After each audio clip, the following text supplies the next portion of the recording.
با یکی دیگر از های کانال ما خوش آمدید. امروز میخواهم نحوه گرفتن کار تولید به گونه خانوادگی را برای شما عزیزان آموزش دهم. همانطور که میبینید کار تولید در افغانستان برای متقاضیان بالاتر از سن 7 هم به گونه هم ترجمه شده و هم به زبان اصلیش در یک فرم میده که نیاز به ترجمه ندارد. ولی برای متقاضیان کوچکتر از سن 7 آنها به شکل کار کوچک مثل کارت واکسین دریافت می‌نماید، آنها نیاز به ترجمه دارد. و نحوه گرفتن کار تولید در افغانستان اینجور هست که یک فرم ورد دارد که در کامپیوتر خانه پری میشه و بعد در سروی شمالی در ثبت اول نفوس طی مراحل میشه. این هم فرمی هست که به گونه خانوادگی ثبت نام میشه که من لینک این فرم را در دیسکریپشن ویدیو قرار بدم. شما از دیسکریپشن این ویدیو این فرم را دانلود نمایید و در کامپیوتر خانه پری نمودم و بعد در سروی شمالی در ثبت اول نفوس طی مراحل نمایید. اینم در دوران امارت اسلامی هست که اینجا شهرت عضو ارشد خانواده ذکر میشه که پدر یا مادر هر کدومش باشد. امروز یکی از فامیل ها را ثبت نام می‌نماییم که بسیار به صورت واضح فهمیده شود. اسم هست ابراهیم،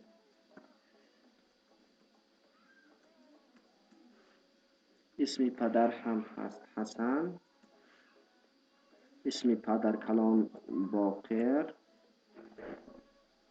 اسم مادر زهرا و تاریخ تولید هم به هجری شمسی ماه دوم روز نهم 1359 و محل تولدش هم در جایی که متولد شده بامیان و سکونت اصلیش هم ولایت هست بامیان،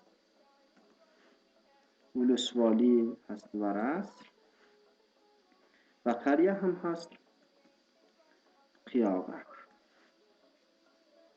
اینجا همونطور که میبینید اینجا محل نصب عکس عضو ارشد خانواده هست و اینجا هم به ترتیب سنی از اعضای فامیلی که آنها میخواد کار تولد بگیرد. اینجا هم شهرت دیگر اعضای خانواده را درج می‌نمایید و اینجا همچنان اگر که عضو ارشد خانواده شهرتش دوباره برسانین هم اشکال ندارد، چون در بالا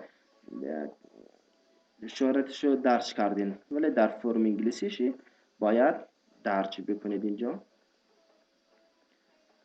ما درج می‌نماییم ابراهیم، تخلصش هست حسنی، اسم پدر حسن، اسم پدر کلان باقر و اسم مادر زهرا، ولایت بامیان بود، سکونت اصلی ولسوالی هم ورس،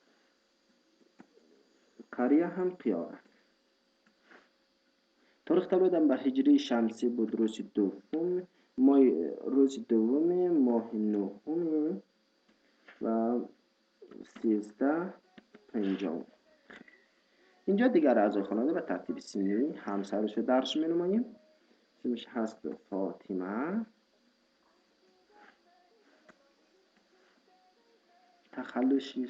تخلصش هست باقری، اسم پدرش هست محمد باقر،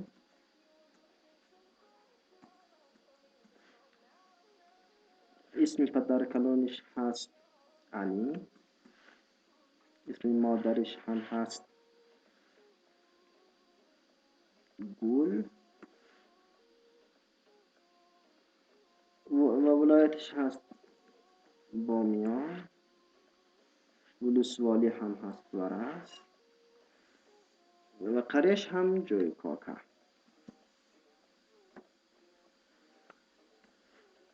تاریخ تولدش هست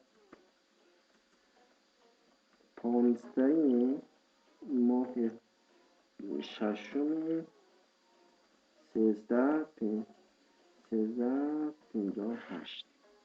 اینجا هم فرزنداش رو درج می‌نماییم. هست یک فرزندش علی، تخلصش هست حسنی،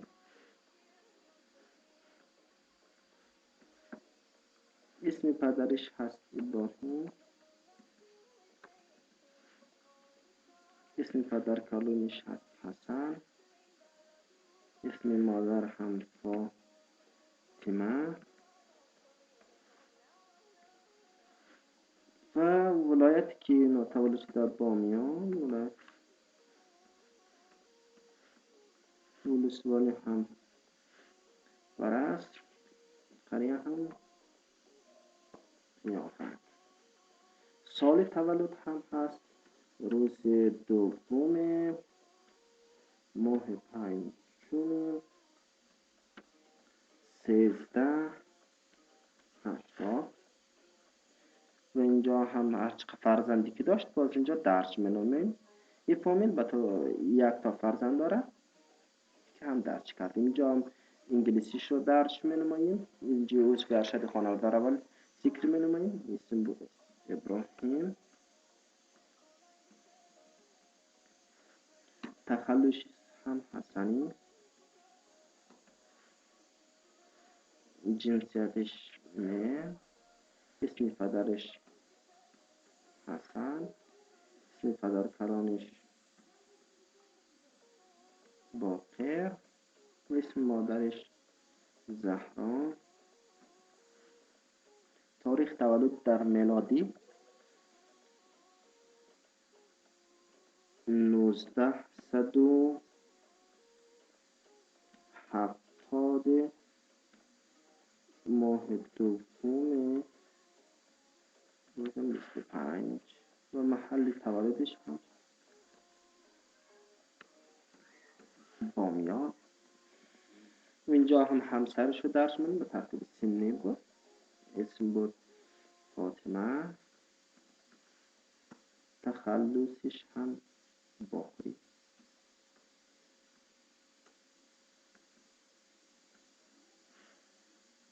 جنسیت فیمل و هم اسم پدرش محمد باقر،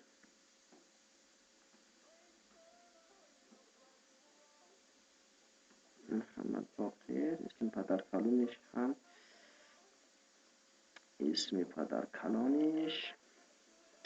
علی، اسم پدر کلانش، اسم مادرش هم گل و تاریخ تولدش هم 1969 26 ولایت هم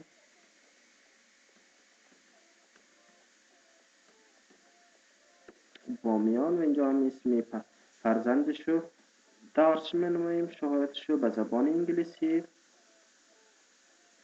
که اسم هست علی، تخلص هم حسنی،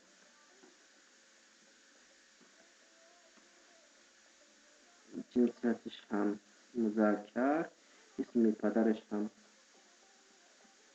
ابراهیم، اسم پدر کلانش حسن و اسم مادرش هم فاطمه. تاریخ تولدش هم 2001 ماه 5 روز 8. محل تولدش هم بامیان. و اینجا ما از این خانواده رو شهادتش رو درج کردیم. شما چقدر فرزند که داشته باشید به ترتیب سنی درج منومید و برای این نوت رو باید بفهمید که اصل تذکره متقاضی باید در همون روز با خودش باشد و همچنین کپی رنگی تذکره ضمن مشده در این فرم باشد و هر شخص 2 تا قطعه عکس در 4 لازم است. یکش در این فرم میزنه و دیگرش هم فرمی که گرفت باز در اینجا میزند. و همچنان اگر ویدیو خوشتان آمد لطفا لایک نمایید. اگر عضو کانال ما نیستین سابسکرایب نمایید، عضو کانال ما شوید، زنگوله رو به صدا درآورده گوشنه آل یا همه را انتخاب نمایید و هر وقت ما یک ویدیو جدید را پست کردیم شما نوتیفیکیشن دریافت میکنید و میتونید ببینید. و تشکر از همه آنهایی که تا آخر ویدیو با ما